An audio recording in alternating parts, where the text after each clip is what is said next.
In the words of one Eve 6000, it's time for the big reveal.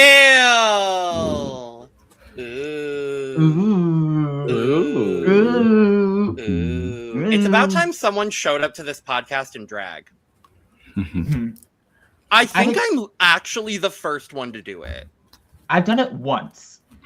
No, you are. Yeah, that is correct. Sugar? It's time that someone does it for the... It's time that someone shows up in king drag. Yeah. Period. Absolutely. Because Randy hasn't done it yet. Randy just looked around being like, why am I being mentioned? But he couldn't.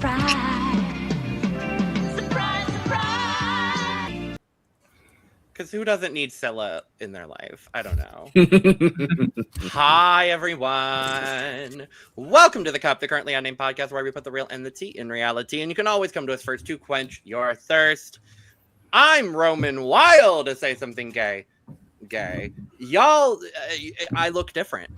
I know I look a little different. You have hair. I have hair. I have hair. It you know, it is weird. It is quite strange to see me in hair, especially in a podcast setting. This is going to be really weird. Really just strange in general. But yes, I am here. Today I am drinking. What? Are you also here in queer? Always. I'm here, queer, and I have here. Yes. Period.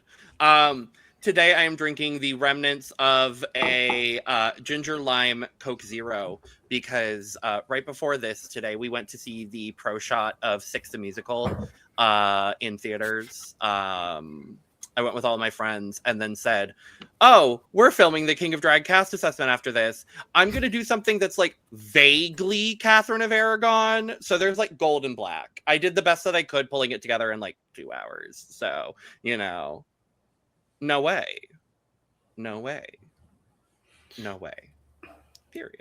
Period. Yes. All right. I am Brandon, your professional fan of Counter Drag and video games. Only drinking some water. Again, out of water bottle because that's all I have. Also, cute merch moment because I'm not sure in relation, but of course, because of last season of With Hello Brofrog, the Mother Saphira fan, because everything. But if I were to drink out of something else, it would be out of my cup mug. Ooh. And you get your cup mug at LonitryCreation.etsy.com. That link will be in the description below or at the QR code that's right over by my face. Get your cup mug today. For you. You know, I was gonna do my cup mug promo a lot cleaner after everyone did their intros, but Brandon decided to do it anyway, and it's fine. Sorry. Oh, I don't For care. you as well. Yeah. Coucou, bonsoir tout le monde. This is Micha, Persian correspondent. I'm just drinking plain water. It was a very interesting day. And I've had lots of coffee. And I have lots of lovely stuff to say about like different Kings of Drag. And also hey to the friend of pod, Lollygag Boy, because he shouted out at us on his Canada All-Stars finale recap coverage. He said, yeah, that The Cup is the most diligent podcast who are reviewing everything. And I cannot. Oh, I was not aware of this. I love him. Yeah. Oh, that's my friend. I love him. Shout out to Matthew. I love that man so fiercely. Thank you, Matthew. I love you. Hi, it's Apathee. My feet hurt, my chest, my tits hurt, my head hurts, but I'm here. Oh my god, same bestie. Yeah. And then I decided to get in drag. Mm-hmm. Some of us hate ourselves. Hi. Hi. Oh no. Hi. It's me. I figured. Yeah, go ahead. I mean, I also do. That's why I should be in therapy and amp. But anyways, cup mug. Cup mug. Cup mug. No, I was gonna say as well. Speaking of Mother Saphira, we did talk to her during the course of King of Drag Season 1. That interview is available on this channel. If you go to our videos and just search Saphira, that's probably the easiest way to find that interview. We did also talk to Henlo Bullfrog. So you can also find that interview. We also talked to everyone but the top 2 of King of Drag Season 1. So you can go. Honestly, the best way to find any videos that we've done is, I found this out recently, which I love. Just go to the videos tab on our channel, or any channel for that matter, but our channel, and search the name of what you want to find. And it's so great. Yes. I love. But yes, we are here. Yes, we are getting into the cast for season 2 of King of Drag. It is finally here. It's finally here. I'm so excited to get into this. I'm so excited for more phenomenal things from Reverie. If you have missed the stuff that we've been doing with Reverie in the interim, in between season 1 and season 2 of King of Drag, we've had 2 phenomenal interviews with them since the season aired, with both our friend Pressure K from season 1 of King of Drag, as well as the absolutely hilarious Lady Bushra, both of which were featured in the comedy special I'm Dead, which is available. I believe now all episodes are out, so you can go check those out. Absolutely hilarious. If you love like short, quick, to the point stand-up sets, they did a really, really great job in this special of kind of breaking everything down, and really, really getting into like really, really great comedy. Highly recommend.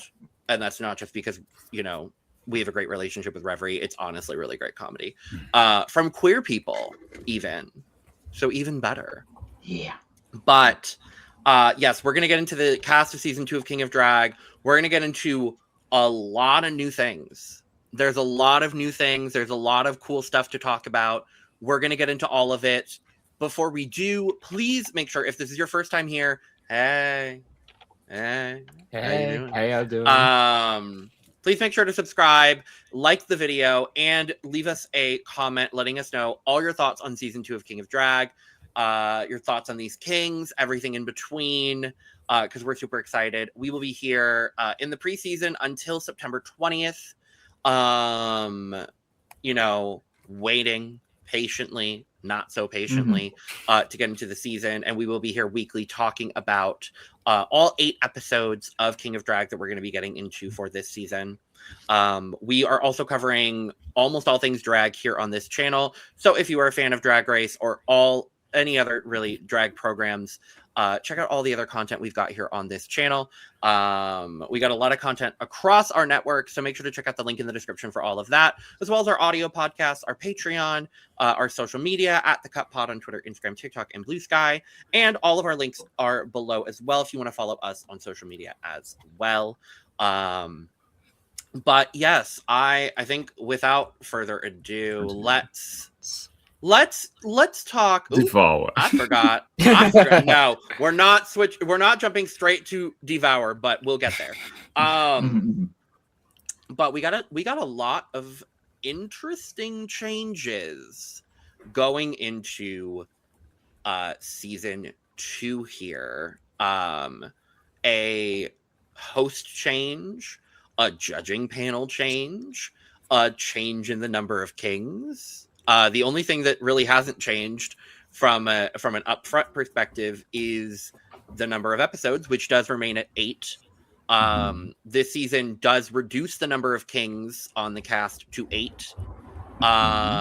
We have a brand new host in Cameron Esposito, who was a guest judge last season, and is now upgraded to full-time host, replacing Murray Hill here.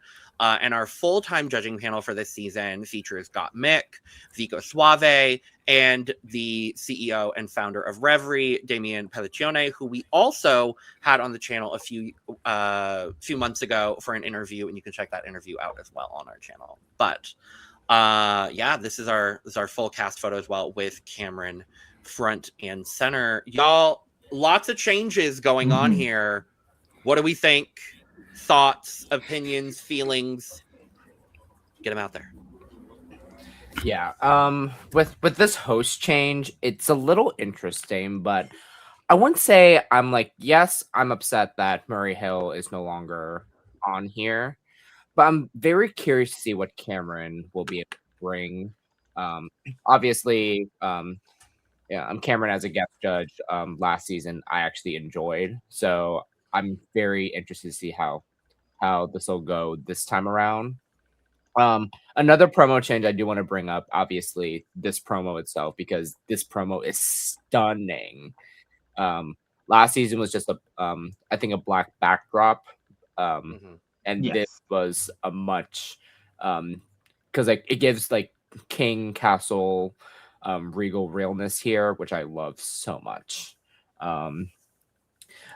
Yeah, I'm curious to know why they went from the number of kings they did last season to this. I mean, they're still doing 8 episodes, which I actually enjoy a lot. So Yes. very curious how they're going to do these challenges differently. Obviously, it's maybe look like in the first episode, maybe a non-elimination. If it's going to be that. So obviously, I don't know any spoilers, obviously. So, but overall, like I'm just excited that we did get a second season. I'm just actually really excited about that. Yeah, I'm very excited that we're getting a second season. Especially because like since season 1, I started doing drag more full time. Because I think season 1 came out like right around when I first like started doing drag, and I'm coming up on a year of that now. And as somebody who like is in the community, there's a lot more king representation in my community than gets to be seen on a broader scale. So I'm really, really excited and happy that this show is still around and that the show got a second season to show that the immense talent that those people that I see every day or see on those stages every day, getting a chance to actually perform and do this and do what they love, do what they're really passionate about, and do what they fucking are amazing at.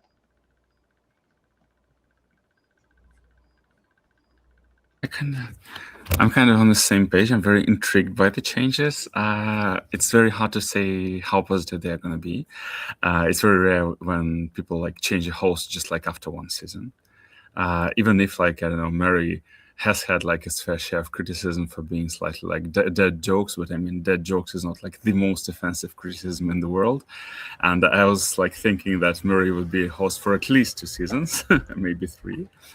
Yeah, but on the same time, there is a force of inertia in the casting diversity, which we with Roman have been discussing before. I don't know. It was a very weird decision, first of all, to shrink the cast, because clearly the second season is like gonna be more talked about than the first, because the first was like just the promo, and clearly it was like very much discussed. So people like were expecting it. There were plenty of like casting applications, even from beyond the US to go there. So the decision to shrink the cast by 2 people at the same time while having the episode as long as it was is very interesting. On one hand, there is a big plus I can see without any 2 double eliminations like last year, which was probably one of the more like, pacing and just in general kind of downfalls, because we get the budget cuts, but I mean, both at the time, like I think we can say for almost everybody in the fandom, we would love to see these kings for more. So from this point, I think it's an interesting decision. So we can see all 8 queens for longer, like develop their characters, and yeah, I think this is cool, and I hope from season 3 onwards we really got the huge diversity of people from all the spectrum of queer identity there as well. So maybe, yeah, but just like I'm intrigued because clearly among the cast there are some huge personalities already. So I think it's going to be an interesting showcase anyway. I'm excited that we actually have a smaller cast. I think this is going to give the chance for each king to shine more than they maybe got a chance to last season, just because with, again, how many episodes they got. And I'm wondering if they decided to do that because of the episode order they got, right? Like if they knew they were only going with this many episodes, they're like, well, maybe let's not do what we did last time and have to go in with where we're going to have to eliminate 2 people very quickly. We're going to have to do like 2 double eliminations, where this time it's going to be more likely one person going home every episode, or like Brandon said, an episode where nobody goes home. And I'm excited for that because it's just like, it gives us a chance to, I think, get connected to these people more and not have to figure out how they're going to produce losing 2 people in one episode by episode like 3, you know? Yeah, I think, you know, I initially looking at the cast, I was a little like, oh, okay.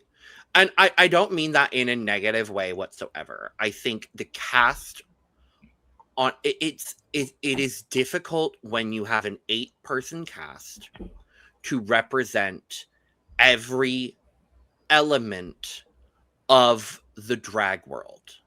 I think, you know, Drag Race clearly, and you know, I'm going to compare it to Drag Race. I'm going to compare it to, you know, the other shows that we have that have larger casts.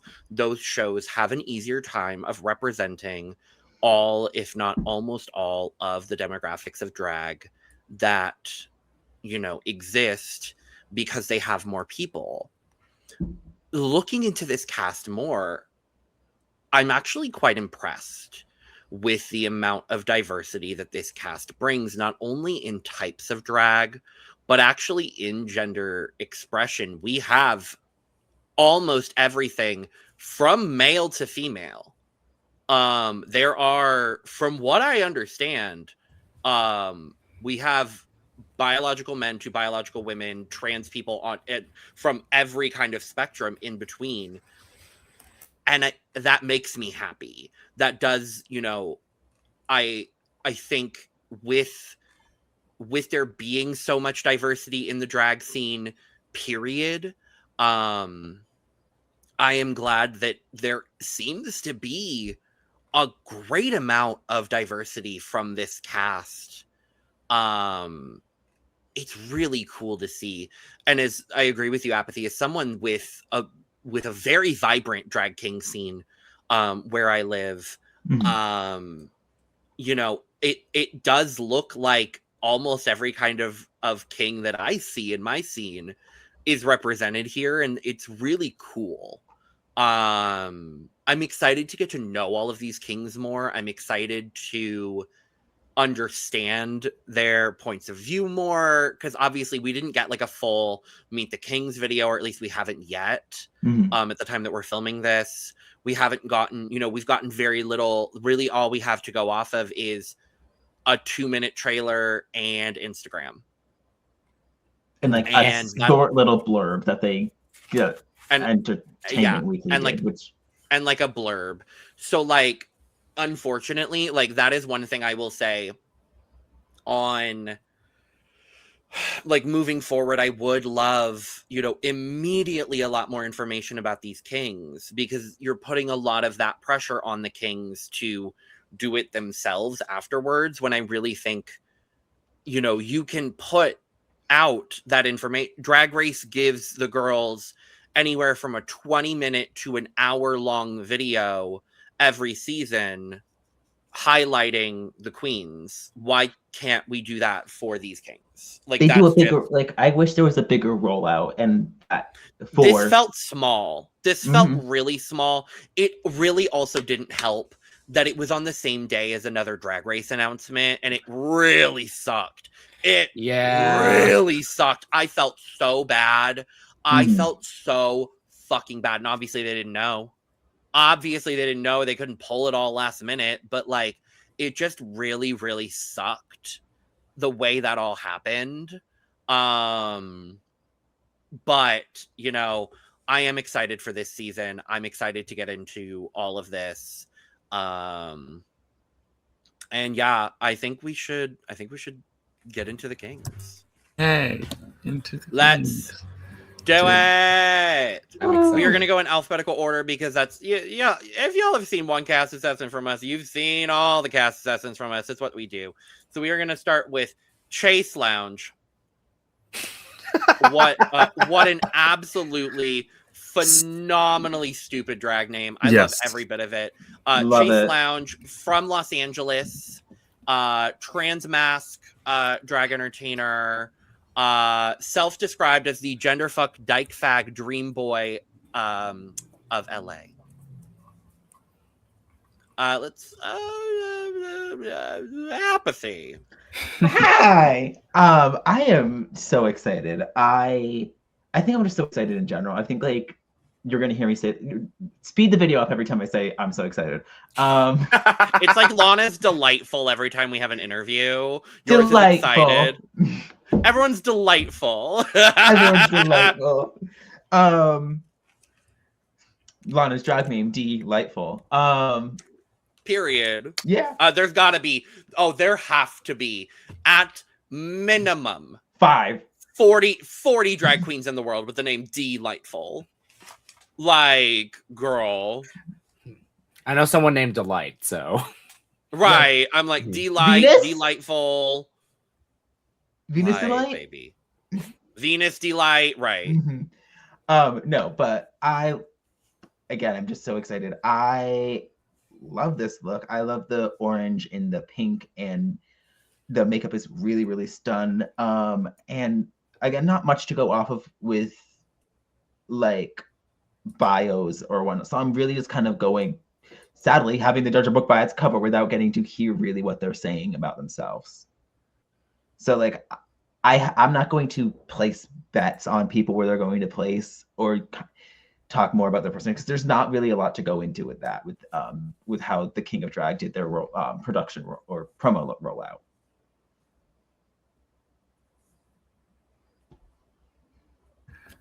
I'm just as glad for. I'm still glad for the name. Yeah, just love it. Chase Lounge, aka Chaiselong, all day long. No, I really love it. Yeah, actually, when I watched the promo video, I then re-listened to the eponymous Wetlag song quite a few times. No, but really, speaking on the King, this gives me like, you know, a fantasy of half Dragula, half everything. It's like you know, it's a person who could have been on Dragula and has spoken on social issues at length. That's kind of the vibe I'm getting from Chase, both from the Instagram and the promo, and I'm pretty excited. I'm not sure how if and when. Not if, when it comes to like choreo and like some twirling and swirling Chase will do, but that Chase will be a presence on the season. I really hope so. To quote someone from Drag Race, we're not probably the hugest fans on this podcast. I don't like that Sasha Colby is turning each moment into a teaching moment, like a Dumbledore of something. I think the Chase can do this into a Dumbledore and be very successful in that, and I'm here for it. Because I think that Chase is exactly the person who knows like the King's history, his story, and yeah, is gonna bring it. And the look, the look is wildly camp. This is hilarious. This is this is how to put it, like DIY and punk in the best possible way. Sometimes I love this at all, like this mixture of everything, the gender fuckery, the kiss of it all, the mask. Gosh, Chase. When you have a name of Chase Lounge, that is everything I just need to know about this artist already. And it is so fucking hilarious. I have the Entertainment Weekly article next to me as well. According to Chase Lounge's official bio, transsexual Chippendale of Los Angeles, he loves to throw ass for the gay agenda and glamorize obesity. And I absolutely love that bio. Also, I got a taste of what his Instagram is, and it is interesting and in the best way, because I was like, wow, there's a lot to look at. Again, just this makeup. Also, like describing yourself as genderfuck dyke fag dream boy LA is also everything. Just I also see kind of like a little bit of Camp Wanakiki in here, just a little bit. So, which I'm very excited as well.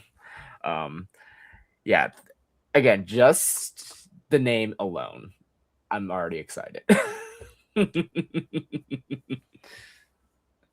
Yeah, I think Chase is going to be a really fun addition to this cast and something we didn't really get to see on season 1.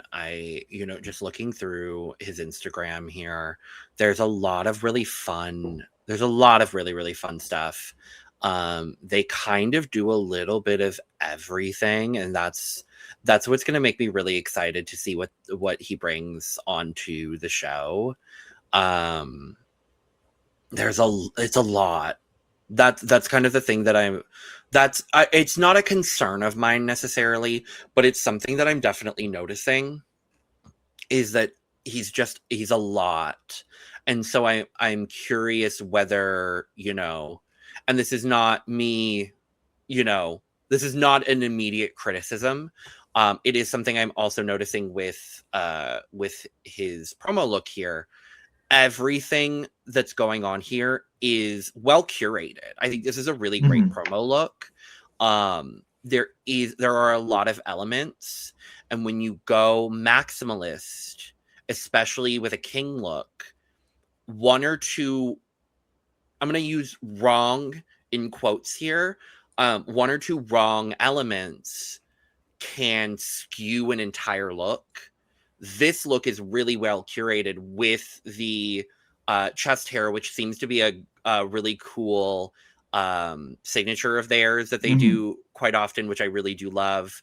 I love the underwear with the shorts over it. I think that's a really cool element to this as well. But like one or two weird things could have thrown this whole thing off completely. So a worry I might have for them moving forward is hopefully everything in their package for the show is well curated like this is. I also really love this face. Yes. The eyebrow, the complete just like upside down V eyebrows with the rhinestones in it, with this pink like eyeliner moment that comes down into the contour. Like it literally goes from eyeshadow to contour, and I think that's really cool. It's like and they do eyeshadow, contour, and blush. It's like all at literally once. It's all three at once. I think it's so cool with the chin strap. Like they do a lot of really cool graphic makeup. I wonder how much they'll be able to do on the show with limited time constraint, but I'm intrigued and excited. So I think he's really, really cool. He's really cool. I'm excited. I am excited to see what he brings for sure. For sure. Let us move next to Cyrus K. Stratton.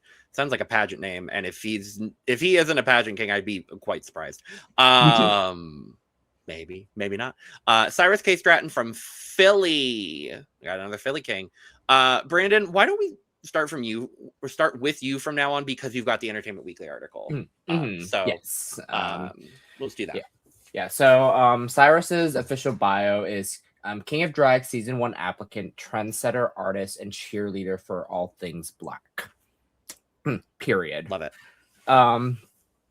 So I'm gonna just reference a lot of stuff that I've been noticing, just again because we're getting so the taste, because obviously we're not we don't have any much videos, but I'm just trying to see how things are going with this. So just judging from in this look on its own, I think this is like one of my favorite promos of this entire cast. Like look at the material. I love this so much. Also, again, the fact that they're from Philly. Obviously, I'm very curious the connections between both Saphira and Henlo. I'm just seeing what he does. It's very grand, like very grand. A lot of the outfits that I've been noticing, it's very dragged up, and I love it so much. Like obviously this is so maximalist in the best way, and of course there's also some elements on his Instagram that shows some minimal too, like similar to Chase, like just a lot happening, but the content is there, and I can tell like the amount of work that, especially like the nice touch with this comb and this afro is just a nice touch. Like this is what the elevation of we're getting, and I'm loving it so much. And I love the name Cyrus K Stratton. So I'm very curious too if how many competitions they've done. So but I'm very excited for Cyrus. Like we're getting more Philly representation. I'm obsessed with it, so I'm very excited. So good. I mean, as you should be, because Cyrus and Handlers clearly, like especially on socials, clearly bringing Cyrus up very much, like commenting on their posts and saying like, "Oh my God, this is phenomenal drag king." So you should absolutely support. As far as I got from the Instagram, Cyrus was like organizing a lot of parties, a lot of coming to Philly of the cast of season 1. So many kings from season 1 of King of Drag were in Philly on Cyrus's nights where they were hosting. I totally agree with you, Brandon. This is one of my absolute favorite promo looks. It's spectacular. I especially love the 3D shoot, how it's done with the lamp, because this makes the makeup like glow in almost 4D.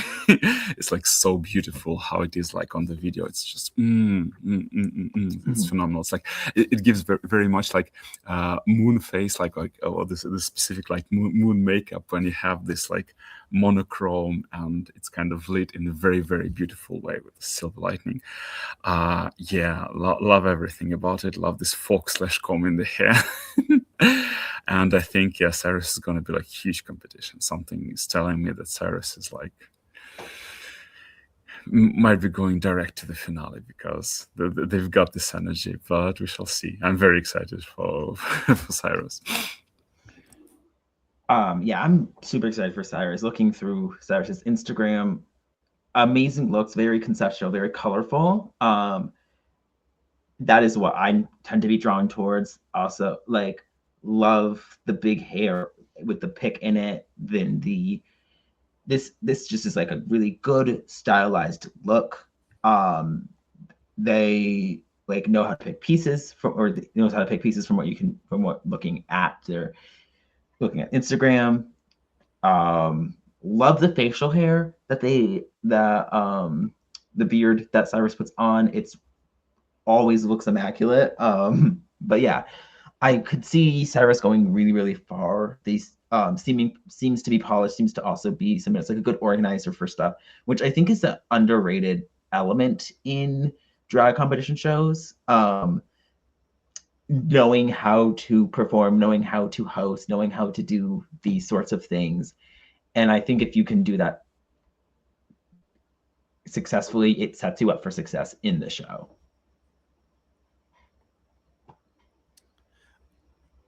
Yeah, Cyrus is my front runner right now. Mm-hmm. Like, I think everyone on this cast is really cool, really unique in their own different way. Cyrus is really cool. I fuck with his energy. I think, just taking a real quick look through his Instagram, there's a lot of really, really cool talent there. There's a lot of there's so much really great art going on, and a really cool perspective on King Drag that I fuck with really hard. And a lot of the things that like I'm still very new in my drag journey, but a lot of things that I want to do as well as a king, like just expressing art, expressing, personality. Yeah, I fuck with him hard. This is also my favorite promo look. I think the coat is so good. I love this, this 60s, 70s kind of print is so phenomenal. The facial hair is really great. The afro is phenomenal. The makeup is so well done here. The pants in the matching fabric to match the lining of the coat here is really phenomenal.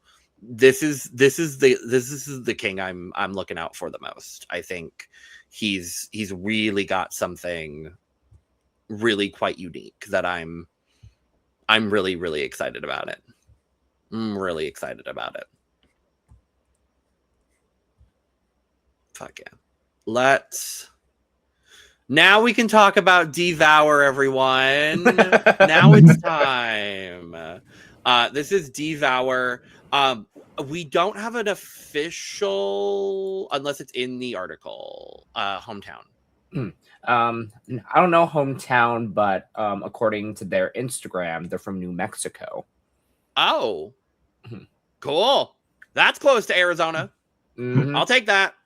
Yeah, so in the Entertainment Weekly article, official bio, a favorite insatiable glampire and DIY drag creature with a flair for the dramatic. Awesome. Also on their Instagram, they describe themselves as a creature crybaby of King of Drag Season 2. And I can already see that with this promo alone.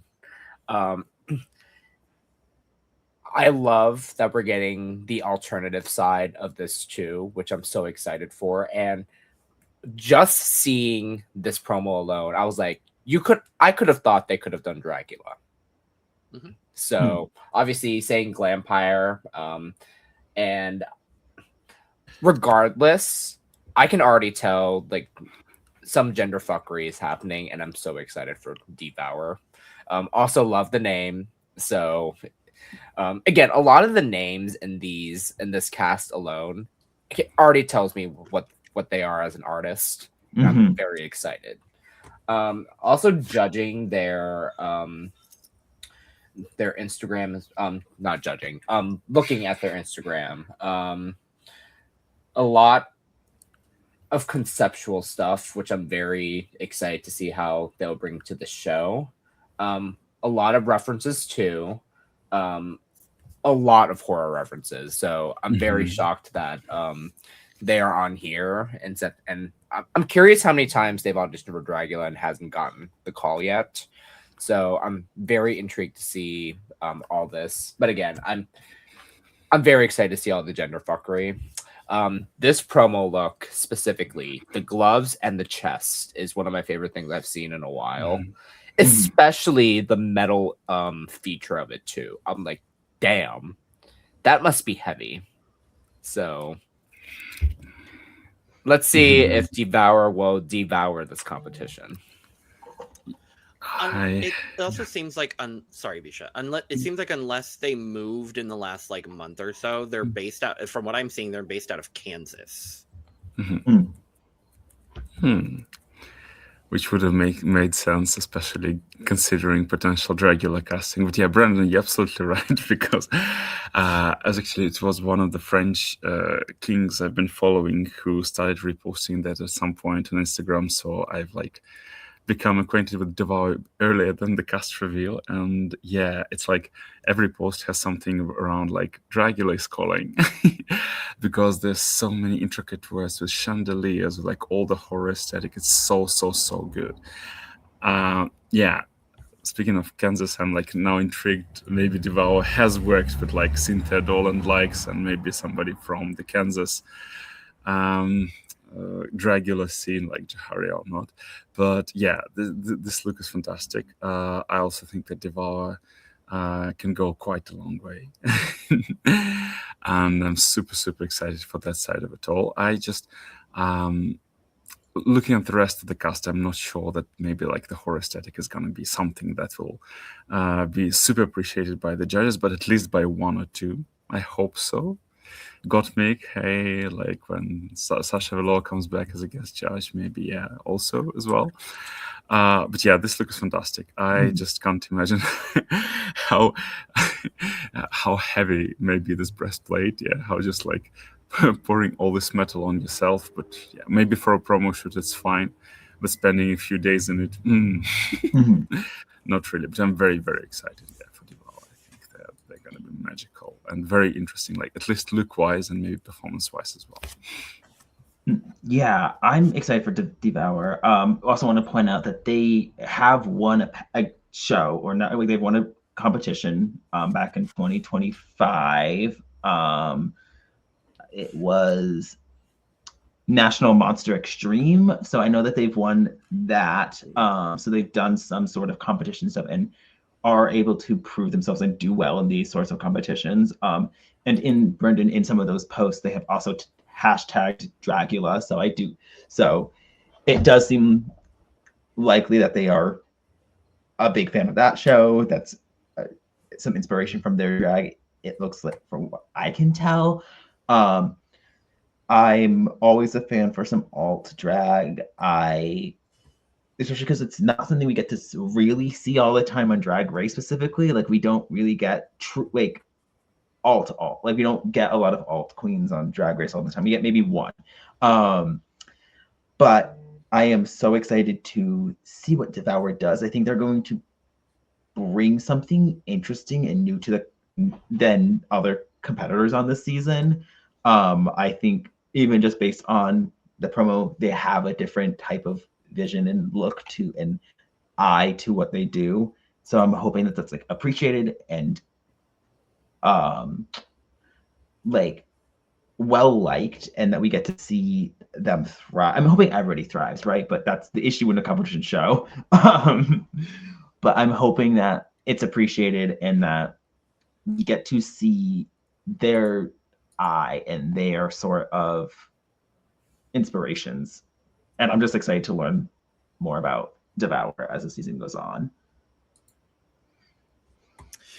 Yeah, I'm intrigued by Devour. I think they seem really interesting. I like this promo look a lot. I think, the whole metal chest piece is really cool. I love the kind of, I think it's an elf ear. I like the ears. The makeup is really, really cool. The glove, the fully stoned glove is really awesome. I really like the promo look. Where I'm intrigued by Devour is taking a look at their Instagram and seeing that the majority of what they have posted is more feminine drag. Not necessarily queen drag, but it's a lot more feminine. It's definitely monster. So I think, there is that androgyny. There is that kind of, sway between gender, which is great. I'm really intrigued to see what they've brought for King of Drag. So I think they're at this point kind of my biggest wild card, because I'm like, all right, I'm really intrigued given what I've already seen. The polish is there. It's really, really cool. What else do you have? Like, what for this competition did you push yourself to bring? Like, that's what I'm really excited to see from Devour. So I think it's gonna be really cool. I think they're a really fun casting choice for something like this. So let us move to Lollygag.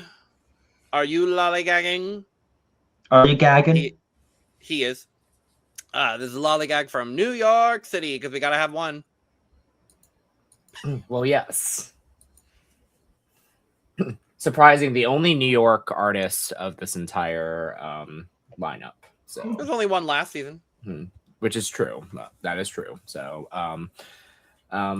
Lollygag, the gender fuck drag clown who's known to leave the masses gagged. It's Lollygag. Also on their Instagram, they're the tattooing drag clown.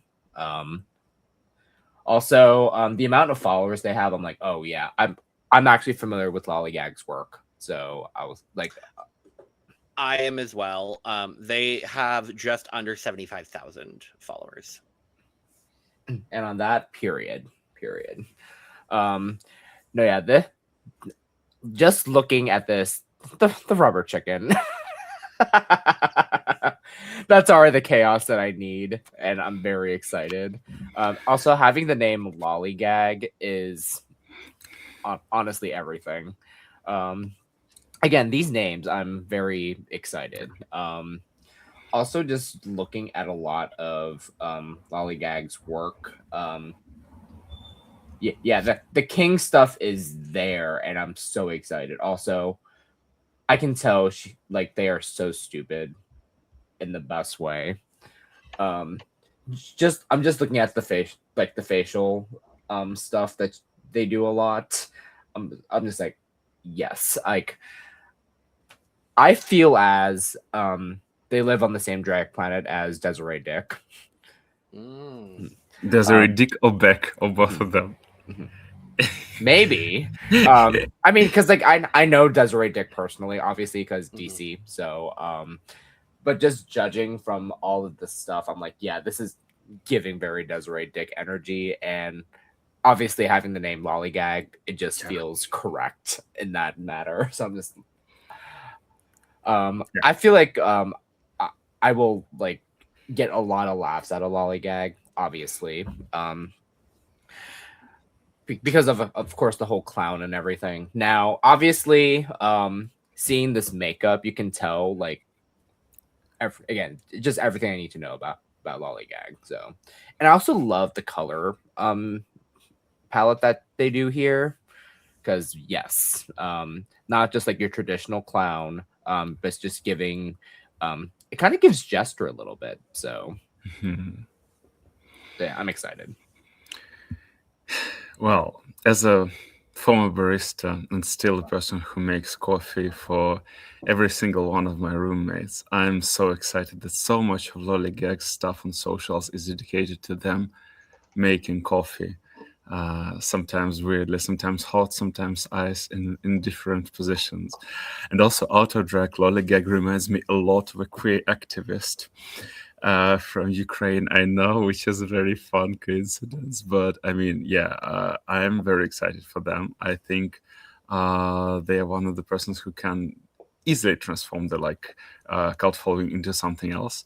They also, for some reason, Lollygag kind of gives me a person who could perform very well to Noah Finn's songs, and that's a big compliment from me, because yeah, shout out to one of our trans icons as well in the music. And I just I felt that I was very excited, because maybe like clown drag is not my the first thing I'm attracted to usually, and I'm like not in, oh my god, killer clowns from outer space, whatever.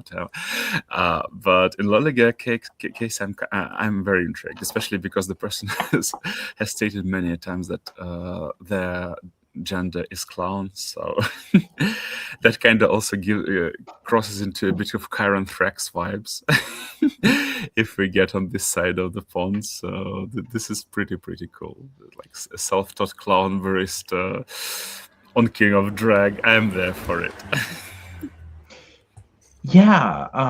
Excited for oh, my computer screen just turned off, sorry. Excited for Lollygag.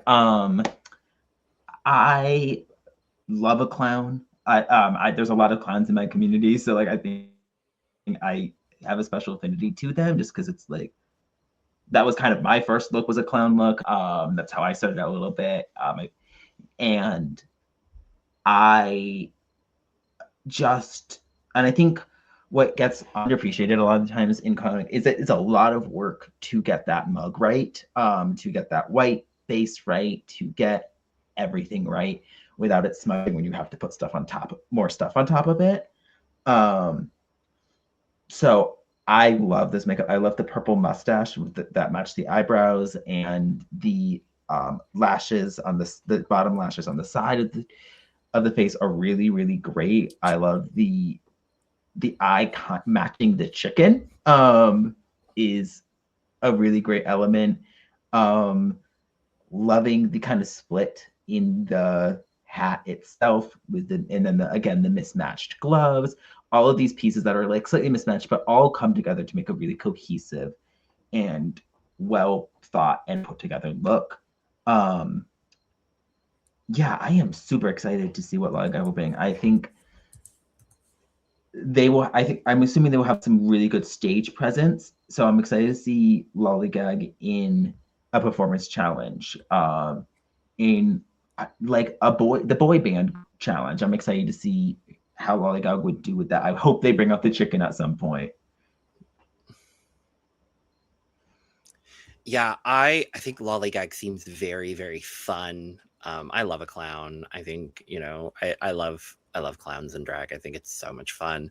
Also, I do love that they had a performance recently where they performed in a SpongeBob themed ball alongside Miss Woman and Suddenly Audrey, which is also one of my new favorite drag names of all time. Miss Woman. Shout out to Miss Woman and Suddenly Audrey. Miss Woman, come on the pod. Miss Woman, we'd love to have you on, Miss Woman. Miss Woman is great. No, Lollygag seems very, very fun. I think they seem super fun. Also, quite attractive out of drag. So hey. There's a lot of really hot people on this cast. Rowan's gagging. I don't do that for most people. Oh. But no, I love clown drag. I love that that's being represented here in such a different way to season 1, because like I would put Big D in that category in such a completely different way. And I love that that's being, brought here in a really awesome way. I have a bit of a similar, not necessarily concern with Lollygag, but interest that I did with Devour, where a lot of Lollygag stuff that's on Instagram leans a bit more femme. But I feel like Lolly has a lot of gender fuckery. And so I think I'm really intrigued to see, what do they bring to this competition? What is their perspective going to be? I'm super fucking excited for it. I think they're gonna really shock. I think they're gonna be the one to really go for shock value. And that I'm really quite excited for. So yeah, I think that's really cool. Really quite cool and awesome. Yeah, I like that perspective of shock value. Yeah. Someone's got to do it. I think Lollygag is the person to do it. So, period. I don't think we'll get demonetized for this, but next up is Papi Culo. I don't believe hopefully we will get demonetized. And if we do, Papi, I'm coming for you. But Papi Culo, trans non-binary entertainer from San Antonio. Period. Their official bio: founder of Papi Creative Productions, better known as the People's Papi and the Demon Daddy of San Antonio. Period. He's got a big heart, even bigger dreams, and a culo that just won't quit. Period. Now that period. From San Antonio, knows Alexander the Great. Pretty good friends from what I see. Yes. And also trying to promote themselves on the Butt to King tour. So is Chase, I believe. Yes. Which I'm very excited to see that they're trying to get local queens for everyone, which I'm excited for. I missed the deadline by an entire day. No! I had it written down an exact day after it was, and I said, I want to die. Oh no. I'm so annoyed. Yeah, I'm pissed because I was gonna put in for me and Randy. There are none that are close enough to me to feel like I should die. Yes. Fair.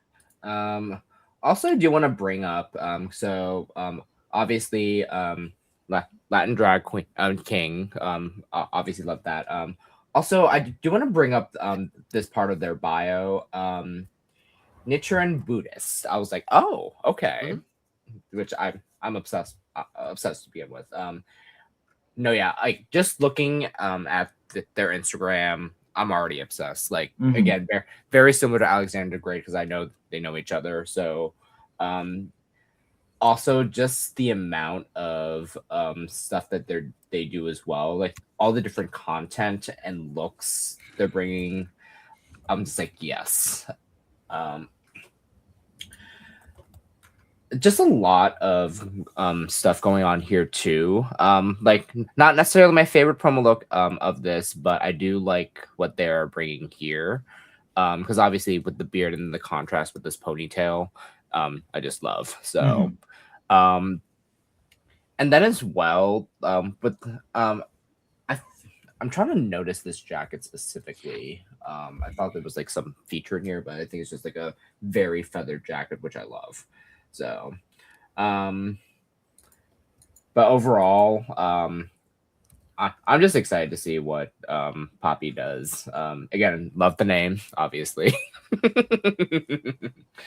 When you have a bio that says a cooler that just won't quit, I'm like, oh, okay. Right. Yes, this is just phenomenal, especially given that in parallel we're covering a season where we have a drag queen who's constantly referred to as Mamita Chula. It's very fun to have a parallel between Regina Boche and Papi Culo. And I will say, on another drag program, we had someone that just won who is constantly referred to as Mami. So, that's quite fun as well. It's very lovely. I pretty much loved. I love them from the Instagram. Love them from the promo. I think they're very, and it's not like no shade at all. I think they're of these cast of 8 probably gonna be like kind of the more traditional king drag with this like Latino Mexican twist. But I'm not mad at this in the slightest. I think they're gonna be like a great. Both a great performer, not necessarily exactly a look king, but I love them. Like I think it's stunning. This looks so good, and I mean, look wise, it's gonna come on the road. I think it's fine. This might be like just like my, again, not a criticism at all, my least favorite promo as a look. But this means like nothing in the grander scheme of things, because Papi can bring it, and I'm sure they will bring it as a performer. Unless it's going to be like something super design heavy, then I'm a bit concerned. But otherwise, I think they're going to be like basically the soul of the entire cast, maybe a confessional king, easily. So yeah, something tells me that Papi can be that that superstar series. Yeah. I'm excited. This again, like Brendan said, this is not maybe my favorite look of the bunch, but to counteract that, I think I like a lot more of Papi's looks on their Instagram more than the promo look in of itself. And sometimes it just happens, right? Like sometimes, and that's just my personal taste, right? But I think I am a little less concerned about design challenges and what they runway package, looking at Papi's Instagram and looking at what Papi has showcased on Instagram. This is just a look that isn't my favorite promo-wise, but again, I think looking at the material that Papi has on publicly facing, I like most, if not like all of their stuff there. I'm very excited to see kind of just them as a person. I love the facial hair, it's and the eye makeup that they do with this look, and the facial hair is consistent throughout pretty much all of their looks. I like the angular kind of beard that goes up, and the mustache that also has 2 points, the one that goes up and the one that goes down. I'm just excited to see what Papi will bring. I think they're my biggest question mark if I'm looking at everybody here. Yeah, I've been going through their Instagram. I really, really like they do a lot of, gender fuckery as well, being calling themselves the non-binary Latina drag king. I really, really like their perspective. I think it's really cool. They're not afraid to be big, they're not afraid to be colorful, they're not afraid to be unabashedly Latina, and I think that's really fucking cool. Like I'm really vibing with what I'm seeing in their drag overall. You know, I think with this promo look, I think it's shot really strangely. I think the photo is weird. That's, I think, the issue that I'm having with it. Because you can't really get a lot of the details on the coat. The corset looks kind of strange. You get none of the chest. I think it's this photo. And I wish we had more photos. Most of the kings haven't posted their full promos, you know, separately from the King of Drag ones. I think the only one so far that we've talked about that has is Cyrus. But yeah, no, their makeup is really, really great. I love the way they do their beard as well. I think it's really, you know, I love the kind of angularity coming up right here. It's kind of the way I shape my beard, is kind of with this angle and then kind of curved out. And I really quite like that. Strong brow, you know, the crown is really cool. I think, unfortunately, you know, the look probably looks really great in person. It's not reading super well on camera. That's the difficulty I'm having with this. But from what I'm seeing on Instagram, I really like a lot of what they're doing. I think their drag looks really, you know, really clean and polished. And that's what I like to see. So, you know, I'm really quite excited to see what they do. Bringing a fresh, you know, a really fresh perspective. I think that's really fucking cool. So, yeah, love it. To also talk about the photo, I think another thing is it's making the jumps, the whole bodysuit look like two different materials almost too. Yeah. It's making the pants look so much darker that I think that is also throwing me off. But I'm like, I know that's the same thing all the way through. Yeah, it's a whole pantsuit that, and right, but it looks off because of the lighting, and that's completely out of Papi's control. But I think, yeah.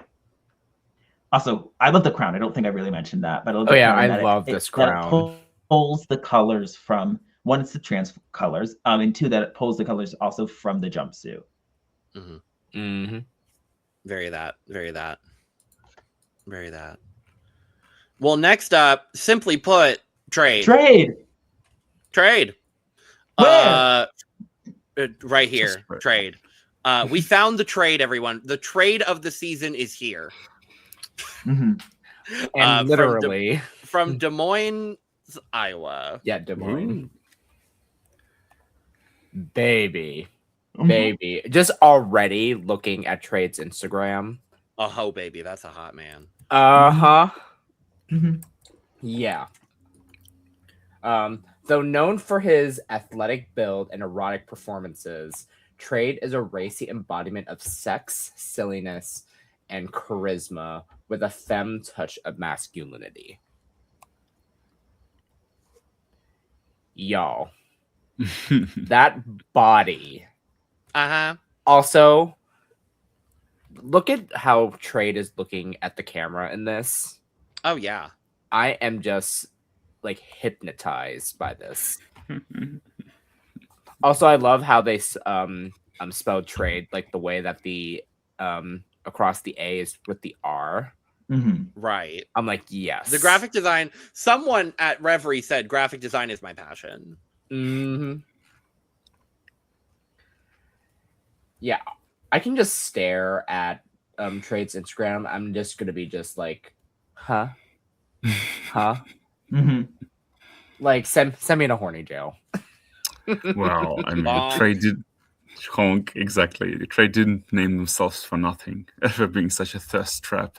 But actually, it's a very interesting side to like drag king, because before the cast reveal, I didn't even think that we'd have a king who's just like primarily basically a non-stop erotic cabaret of one person, which is great. I mean, good for them. This is very cool. This is very different from what we've seen in season one, because in season one, all this like extra sexuality was always with the layoff camp and like comedy, and we had both Dick Van Dyke and Alexander the Great, especially Dick in the final lip sync, which was very that like making fun of it. And Trade is kind of on one hand like really hot and taking this like serious as being basically a drag king / OnlyFans performer.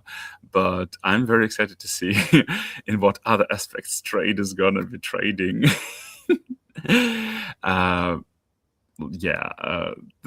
is gonna be very. If nothing else, they're gonna be a great eye candy. But I'm sure they're gonna slay, like, for at least the performance aspect of it all, because Instagram gives a lot of hope. Apart from hope of ending up in honey jail, it also gives much hope for trade to progressing pretty far, maybe making it to the finale. If Michelle Visage was here, they would be saying, stop relying on that body. But I will not be saying that. Please do. I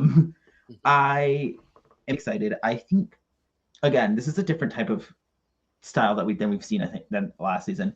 Also a style that I don't really see that often in my community with kings. So that is something I'm very, very excited to see to the stage, because this is something like a type of performance, a type of drag king that I don't get to see that often. So I think this is the one I'm most anticipated. I think Trade is the person I'm most anticipated for, and the most excited for, because again, it is somebody that I don't get to see that often. Going into the look, I like this look. This is different from most of what they post on their Instagram specifically, but I like the head wrap. I like this is, everything is like really well connected and put together. I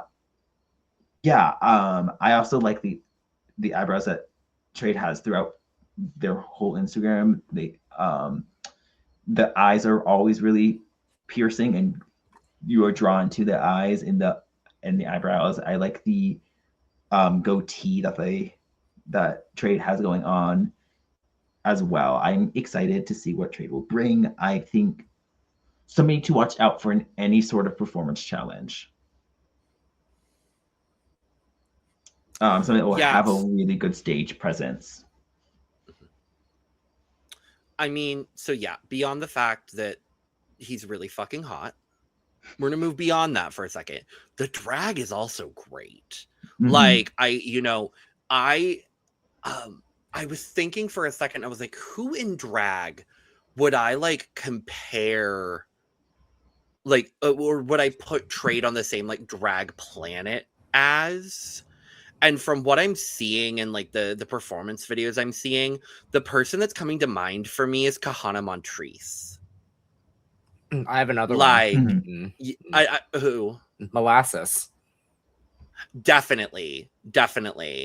I'm also thinking like Carmen Carrera. Like, yes, a little bit Bosco. Like, there's a little Bosco in there as well. Just like, you know, a great performer using their body. Like, there's a lot of really, really great, you know, there's a lot of really great drag going on here too. And like I love this promo look. This is another one of my favorite promo looks. It's simple. It's really great. I love the headscarf just coming off in the same fabric as this gorgeous rhinestone suit. This is a gorgeous suit. Like, I love the stoning on this with the mesh shirt underneath. Simple, you know, simple accessories. It's clean. It's polished. That's what Trade is going to bring. I think Trade's going to be a really heavy hitter this season. I'm really, really quite excited to see what he's going to bring. Because I think it's going to be very different from what anybody else is bringing this season, and I think that's going to be in a really good way. Mm-hmm. We move next to one of the best drag names I've ever heard in my entire life, and that is Twinka Masala. Yes. Mm-hmm. I'm obsessed with this name. This is Judas name. Yeah, this is like Twinka Masala, everyone. Mm-hmm. Award-winning Pakistani drag king and activist based in Chicago, performing nationwide, a twink in the streets, and an existential crisis on the stage. Yes. Mm-hmm. I hear that loud and clear. Same. And I agree. And I, you know, one and the same. I hear you. I hear you, my sibling. I hear you. No, yeah. Also, like Pakistan representation. Period. Period. For the Yes. first time. Period. More South From Asian Chica- representation. And they're from Chicago, bitch. Bitch, Mhm. I'm from Chicago.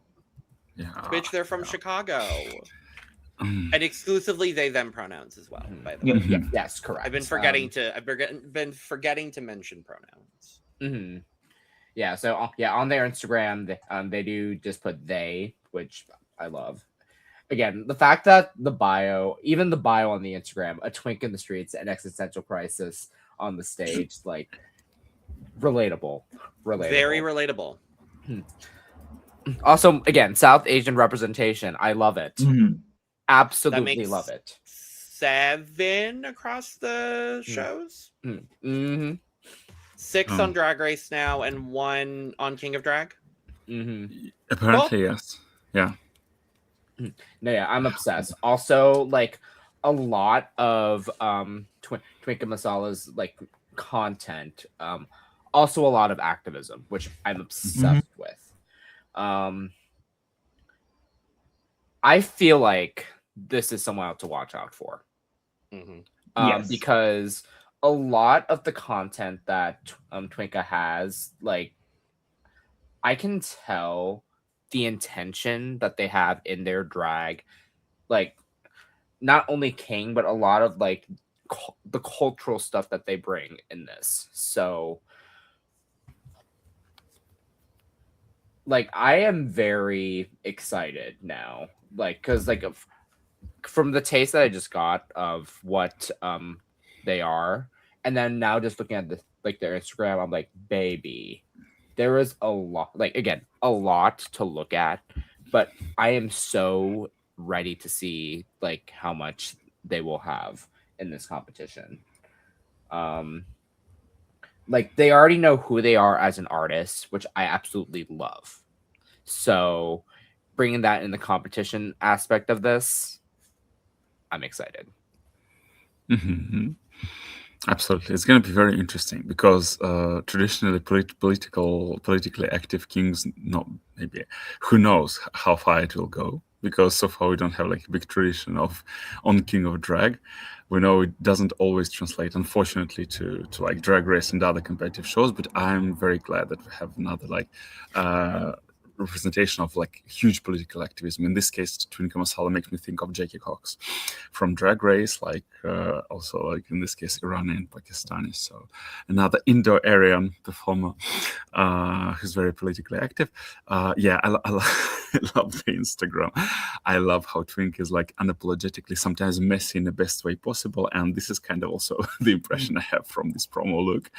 But I happen to love it because it looks not clean on purpose, and that's what I'm intrigued by. It's cool. It's very cool. The makeup is phenomenal.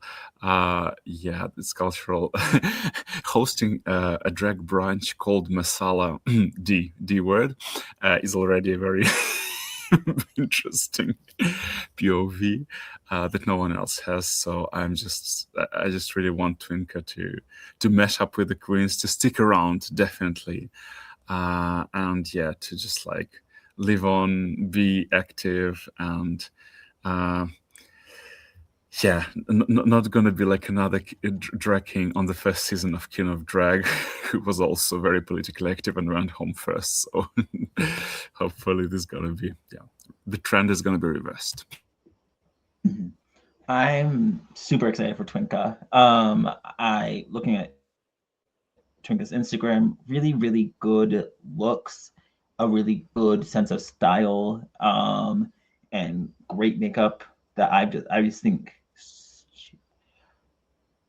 yeah. I love the eyebrows in this look specifically. I love the eyelashes and the sideburns that they painted onto the side of their face that curl up, that match the same shape as the eyebrows and the mustache, is all really, really good. They have a great sense of like geometry and how to make shapes just really pleasing to the eye. I am so excited. I am for this to see Twinka. I think again this is one of my top 3 to see this season. and the three keep changing. I think it changes when I'm talking with them. Like, oh, this is the person I'm most excited for. Oh no, it's that person. But one of the three I'm the most excited for is definitely Twinka. I think it's it's just a performer we don't get to see in a lot of aspects in both king and drag queen drag. We don't get to see this kind of representation a lot of the time. So I'm really, really excited to get Twinka's like eye for drag, sense of passion for it, all of this kind of stuff. And as both of you have mentioned, the activism side is something I'm really drawn towards, and I think is something that is weirdly not that propped up in drag when it really should be, because drag is a form of activism. If we're being honest, it's counterculture, it's all these sorts of things. But I think that gets pushed to the wayside a lot of the time for some people, and it sucks to see. But I am excited to see that this is something that Twinka's passionate about and is in the forefront of what Twinka does. Yeah, I think, I certainly agree with that. There's someone else where I'm like, I am very excited to see your perspective, given what I'm seeing on Instagram. Like, there's a lot of gender fuckery going on. I'm really intrigued to see, like, where are they pushing themselves for this competition? What's going to be, like, the perspective? So I'm really excited for what they're going to bring. I was scrolling through, and they were talking about how a couple weeks before filming they were outed to their very conservative and homophobic parents. So it was very divine timing, which I think is crazy to go through all of that and then go film. I'm really intrigued if that becomes part of their story as well. But yeah, I think they seem like a really fun artist. Additionally, having, it seems like a signature, but not in all ways, having the white face base, I think is another really interesting part of their drag. Like I said, it's not in all ways, but it's a consistent thing that I think is really, really quite unique. No one else is necessarily doing that as consistently. Lollygag does it pretty often, I would say, as well. So I think, with a lot of clown representation, I think Chase does as well. Having a lot of that kind of representation, especially mixing that kind of clown adjacent aesthetic with with their Pakistani roots, I'm really intrigued for what they're going to bring. I love this promo look as well. I think the vest is really great. I can't tell if it's a skirt or if it's pants. I hope it's pants. It's pants. I really hope it's pants. I love it even more. I think because you can see where it splits down. I hope it's pants. But I enjoy the pants very much. And yeah, I really think this whole look is quite lovely. And yeah, I think I agree with you, Apathee. I think there's someone to really, really look out for in this competition. I think they are coming from such a different place than anyone else. But ultimately, as we're getting into our last person, everyone on this cast is coming from such a different, it's a very unique and different perspective for everyone on this cast, that it's really going to come down to things like execution and, just what the judges are feeling like on that day, which I think is a really great way to judge a competition. So I'm excited about it. But as we move to our last competitor, Vera. And every time you say, their name, I believe, let me pause for pronouns. Pause for pronouns. Yep, they, them. They, thank you. Every time you say their name, it must be Vera, because there is an exclamation point at the end of their name. But yes, this is Vera. I like it with a bit of the with a bit of the angst at the end. Vera. Vera. So yes, this is Vera. From Oakland, California. And Brandon is very excited. Brandon, please explain. Yes, I'm very excited. Armenian trans and non-binary activists co-host of Patagonia's Save Her national tour. Woo! Which, of course, I was like, wait, this was the reason why I was so excited for this cast, because of Vera specifically. As I continue, co-host of the Rebel Kings of Oakland, the West Coast's longest-running drag king troupe, father of the House of Pack, and sainted by the Sister of Perpetual Intelligence as Saint Rebellious. Indulgence. Indulgence, yeah. Mhm. Sisters of Perpetual Indulgence. Which is Yes. And they are also intelligent. Very intelligent. Yes. Indeed. So yeah, I need to bring up because obviously they are part of Patagonia's Save Her national tour along with Sequoia. Had the pleasure to meet them. I need to show the picture real quick because it was everything. So hold Here, I'll go full screen here. Yeah. So hold on. Yay! Yeah. Loved it. You're so short. Yes, I'm short. The funniest story was the fact that I was like, oh my god, Sequoia and Patty are so tall. And then Ferris is like, give me a hug, you short king. Period. So yeah. Vera highlighted so many of their activism in this tour as well. Especially talking about the Rebel Kings of Oakland, which again, the longest drag king troupe like in the country. So the fact that I see them here in this representation is like not only like, of course, well, now because like I don't know when applications were what was it submitted back. I don't know if you remember. September? No, that would have been March. March. Okay, so basically they submitted their application like 2 months before I got to see them on tour. So, but obviously, like there's a lot of work that probably they did like before the tour. So I was like, yeah. No, there's so much stuff that Vera has done, like in general. So like after I followed them, after seeing Patagonia, like I'm just enamored by how much they do, and that's on period. Also, they don't show the ages here, but Vera's 40, in her 40s. Oh, work. Yeah.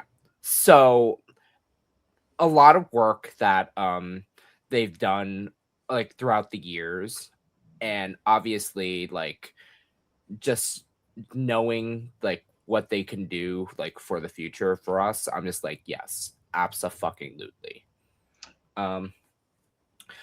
Like this is just, I'm just excited overall for her. I mean, for them, I'm just like, yes, everything, just everything. I'm just excited. I'm speechless. Like, because once the cast got announced, and I like first person was Vera. I was like, fucking yes. Like y'all said, Vera. Vera.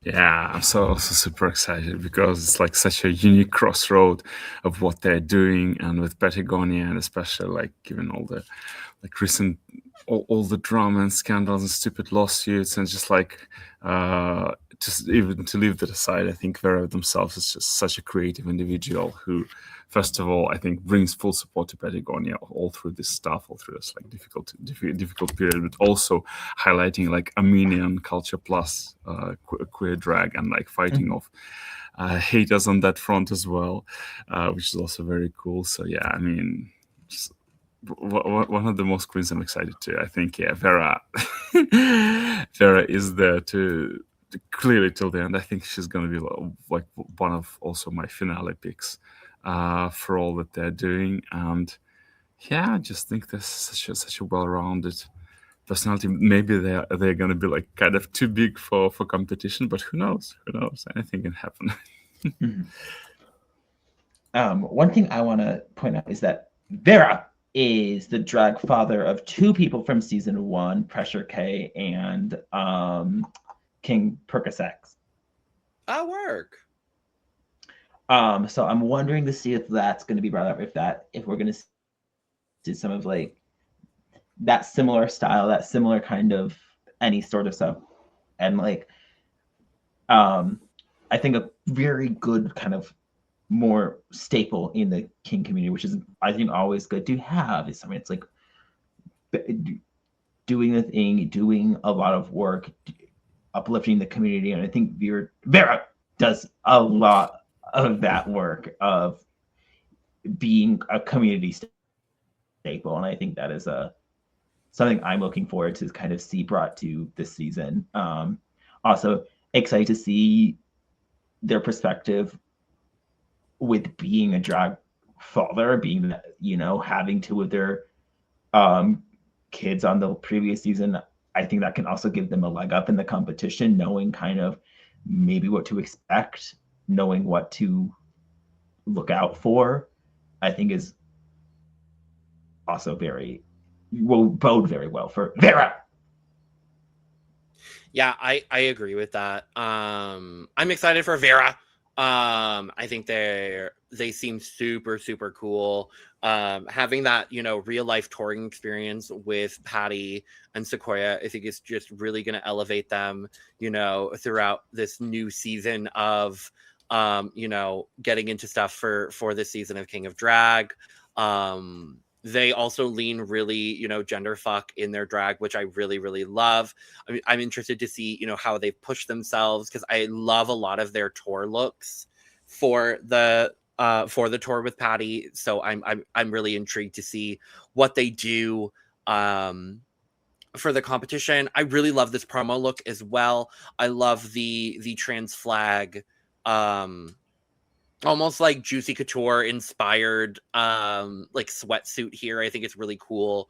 The angularity of all of the pieces here are really great. I love having the, you know, I'm gonna safely assume like oceans are on fire like top. Like I think that's kind of the messaging with it. I think that's cool. From a stylistic point of view, for me personally, it leaves a bit of like mixed messaging, and B, like from a color palette perspective, I don't really love like the pale blue and pink with like the dark blue and the fire. Like it's reading two different stories for me. Mm-hmm. That's, honest to God, purely stylistic. Because otherwise, I really like the messages that I'm getting through, and then mixed with this like super vibrant makeup, which I like the makeup, I like the top, and I like the sweatsuit. I like them all separately. That's my thing. I think if we had the makeup with the sweatsuit, and then, you know, some kind of like white top with blue and pink in it, and just gone like full trans flag, then I think that would have been really cool and save that kind of like, because I love the environmental message. Obviously do it.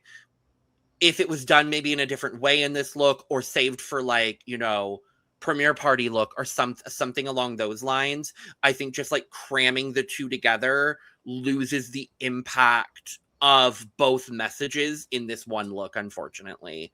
But like I said, I do like all the pieces together. So, you know, individually, just not all together. Yeah. But I really like Vera. Yeah, Vera. I'm actually looking at the post that they posted. So it's apparently it's a Armenian trans look. So I believe the fire is like the representing the Armenian flag of some type of way. And then obviously the nice touch with the fire as well. Like I understand like the whole like oceans on fire, but I believe it's like I think a deeper message when it came to the history of Armenia. So I hear that, because the makeup was giving the Armenian flag colors. That I got that for sure. And I think there's a little bit in the shoe too, because I'm looking at the look as well. The fire I don't get personally with it. No, yeah. I mean overall though, like just in general, like I love the stoning of this. Like shout out to Melanie Sparks who helped make this. So who I also love, by the way. So yeah. No, messaging is phenomenal. Just everything together feels a little clunky is all. But as an overall look, they still look really great. Yes. So and that is that on that for this here occasion today, on this day. Yes, God. That's our thoughts on the cast of King of Drag season 2. We will be back shortly after the premiere on September 20th to talk about the premiere of King of Drag season 2. We'll be back in the interim with some fun content, so stay tuned for all of that.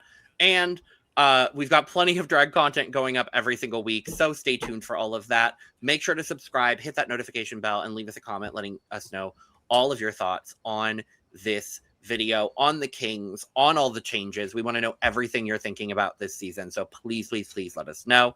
On your way out, follow us all on our socials individually, as well as the Cup as a whole, because we love that and we appreciate all of your support so much. Make sure to get your merch at lonagcreations.etsy.com. And with all that being said, we're gonna get out of here because it's really late for Micha, and I'd like Micha to be able to go to bed. So bye. Cheers. Send in the Kings.